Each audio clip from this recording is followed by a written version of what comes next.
Assalamualaikum warahmatullahi wabarakatuh. Yang terhormat Ibu Iza Ashifa selaku dosen pengampu manajemen database dan teman-teman dari kelas manajemen database 6A yang kami hormati. Di sini kami dari kelompok 2 izin menyampaikan materi mengenai entity relationship. Sebelumnya, izinkan saya memperkenalkan anggota kelompok 2, yaitu yang pertama ada Farah Zahra Aida dengan NIM 2021121132, ada saya Lia Triasti dengan NIM 2021121136, ada Rihadatul Ulaya Kotrun Nada dengan NIM 2021121139, ada Fatimah Kusuma Wardani dengan NIM 2021121140.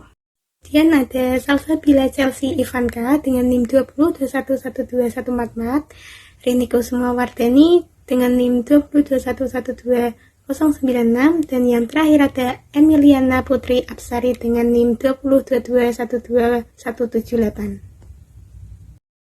Nah, itu tadi yaitu anggota dari kelompok 2. Mungkin kita langsung saja masuk ke pembahasan materi pada siang hari ini.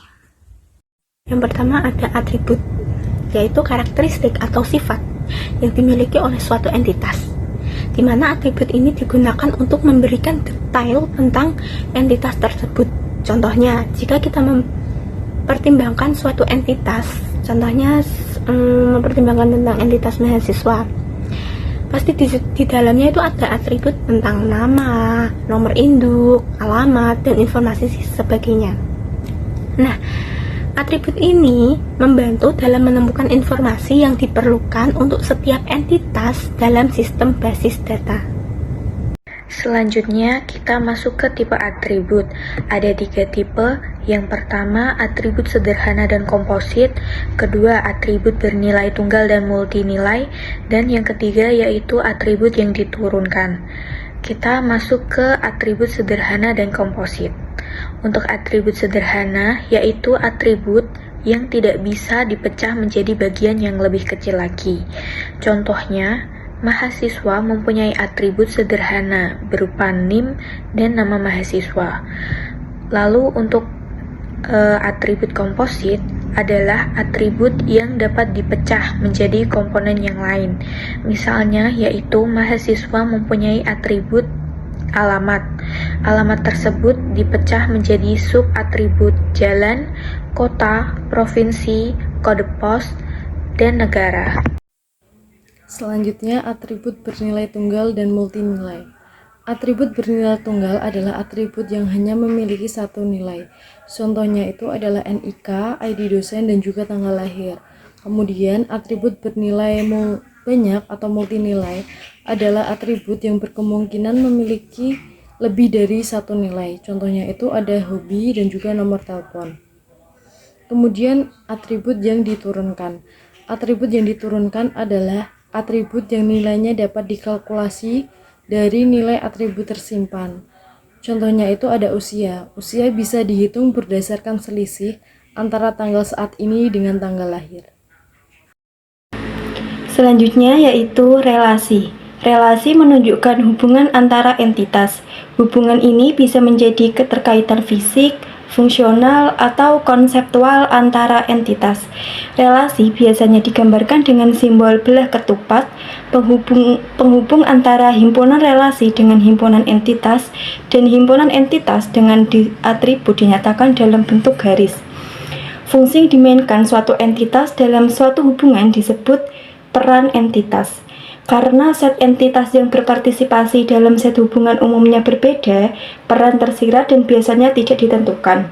Namun, mereka berguna saat arti suatu hubungan perlu klarifikasi, seperti halnya ketika entitas menetapkan hubungan tidak berbeda, yaitu set entitas yang sama berpartisipasi dalam hubungan yang ditetapkan lebih dari sekali, dalam peran yang berbeda.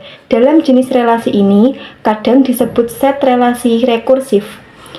Nama peran eksplisit diperlukan untuk menentukan bagaimana suatu entitas berpartisipasi dalam relasi.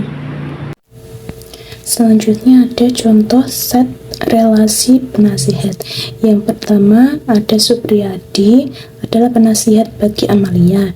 Yang kedua ada Sriani, adalah penasihat dari Putri dan Kiana. Yang ketiga ada Bambang, adalah penasihat bagi Febriana. Yang keempat ada Fadli, adalah penasihat bagi Andri. Selanjutnya ada kardinalitas. Kardinalitas menyatakan jumlah entitas yang dapat dikaitkan dengan entitas lain melalui set relasi.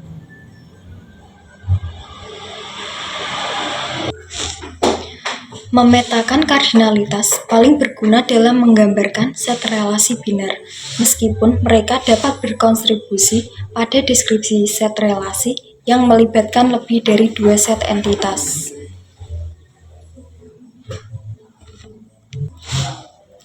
Pada bagian ini hanya akan berkontribusi pada set relasi biner.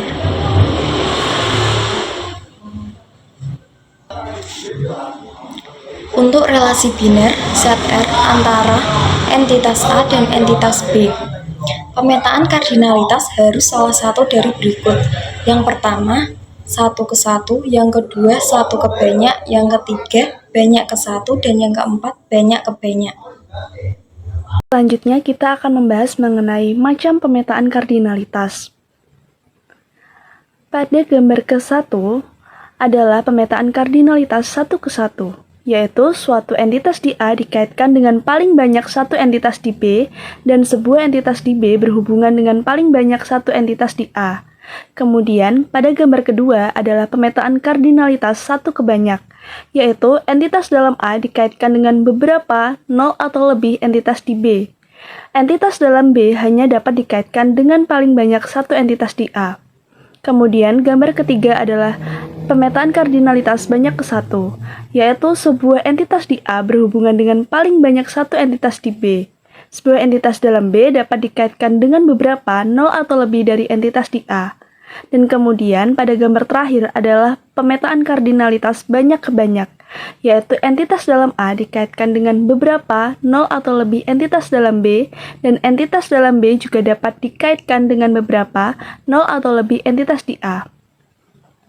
Kardinalitas merupakan pemetaan yang tepat untuk suatu relasi tertentu yang sangat tergantung pada situasi dunia nyata yang ditetapkan oleh set relasi. Sebagai contoh, rangkaian relasi penasihat. Jika secara khusus pada universitas, seorang mahasiswa dapat dinasihati oleh hanya satu dosen dan seorang dosen dapat membimbing beberapa mahasiswa, maka hubungan yang ditetapkan dari dosen ke mahasiswa adalah 1 ke banyak. Dan jika seorang mahasiswa dapat dinasihati oleh beberapa dosen, seperti dalam kasus mahasiswa dibimbing bersama, maka set relasinya adalah banyak ke banyak. Baik, sekian presentasi dari kelompok kami. Apabila terdapat kesalahan dan kekurangan dalam penyampaiannya, kami mohon maaf sebesar-besarnya. Dan terima kasih banyak atas perhatiannya. Wassalamualaikum warahmatullahi wabarakatuh.